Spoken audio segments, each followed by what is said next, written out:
దీనికి ఎక్కడెక్కడి నుంచి వెహికల్స్ కొనుక్కురానక్కర్లా, మన కళ్ళ ఎదురుగుండా ఉన్న వెహికల్స్. అద్భుతమైనటువంటి లాజిస్టిక్ అండి ఇది. లాజిస్టిక్స్ అంటాం మనం దీన్ని.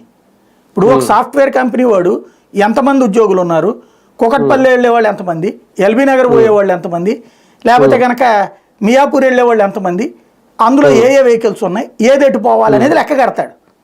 6 ఉంటే ఒక రకం వెహికల్ ఇస్తాడు, 10 మంది ఉంటే ఒక రకం వెహికల్ ఇస్తాడు, లేదా బస్సు ఇస్తాడు. అదే లాజిస్టిక్స్ కదా. అది చూడడానికి ఒక డిపార్ట్మెంట్ ఉంటారు. ఇక్కడ అదే కదా ఇక్కడ ఉన్నటువంటిది. వ్యవసాయ శాఖ, మార్కెటింగ్ శాఖ, సివిల్ సప్లైస్ ముగ్గురు కూర్చుంటే అక్కడ టమోటా రేటు పెరిగినప్పుడు ఇక్కడ టమోటా వచ్చి వాళ్ళ అచ్చెన్నాయుడు గారికి శభాష్ చెప్పచ్చు. అచ్చెన్నాయుడు గారు టమోటా అనుకొని డ్వాక్రా బజార్లో ఇవ్వన్నారట. మనమే మాట్లాడుకున్నాం. అది మంచి ఆలోచన కదా. మీరు చెప్ప చేయండి. అదే ఎప్పుడో చేసుకుంటారు. ఇప్పటికి 2 నెలలు లేట్ అయింది. రెండో పక్కన ఇట్లాగా ఏవైతే రేట్ ఎక్కువైపోతాయో, బయట రేట్ ఎక్కువ ఉన్నాయో ఎక్కడో ఎందుకు సార్ నాకు తెలియక అడుగుతాను.